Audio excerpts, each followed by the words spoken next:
टंडे मोहम्मद खान में घर ते चढ़ाई दौरान पुलिस जे मुबैना तशद्दुद में पीरसन पोती 3 औरतूं ज़ख्मी थी वयूं आहिनि। तफ़सील मालूम कयो था न्याज़ ख़ास के लिखा। न्याज़ छा वधीक तफ़सील आहे?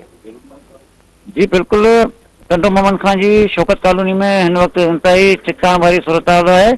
सिटी पुलिस पारां मला बिरादरी के घरनि ते मुबैना तौर ते बिना वारंट पुरतशद्दुद कार्रवाई कई हुई है, जंहिं सबब इलाइक़े में सख्त खौफ ऐं ॿैठा पखिड़िजी वियो आहे। हिन वाक़े मुतलक़ तव्हांखे ॿुधाईंदो हलां त मुबैना पुलिस तशद्दुद के नतीजे में 60 वरनि जी पीरसन खुदाबख्श मल्ला तॾहिं ते फोत थी वियो आहे। पुलिस पारां घरनि में दाख़िल थी औरतुनि ऐं ॿारनि ते लठनि ऐं हथियार जे बटन सां तशद्दुद कयो वियो आहे, जंहिंमें मुस्मात सोबिया, मुस्मात सलमा ऐं मुस्मात सलीमत समेत 4 औरतूं सख्त ज़ख्मी थी वियूं, जिन खे सिविल अस्पताल मुंतकिल कयो आहे। जॾहिं त पुलिस चढ़ाई दौरान 4 ॼणनि खे गिरफ़्तार करे नामालूम हंधि मुंतकिल करे छॾियो आहे, जिन बाबति का बि ॼाण न पई ॾिनी वञे। हिन मामले ते मुतासिर ख़ानदान जे रमज़ान मल्ला ऐं लेडी पुलिस कांस्टेबल सुबिया मीडिया खे ॿुधायो त पुलिस चादर ऐं चारदीवारी जो तक़दुस पामाल कंदे बेगुनाह माण्हुनि खे रत में लथपथ करे छॾियो आहे। उन खां अलावा वारसनि पारां खुदाबख्श मल्ला जी लाश खणी SSP ऑफिस अॻियां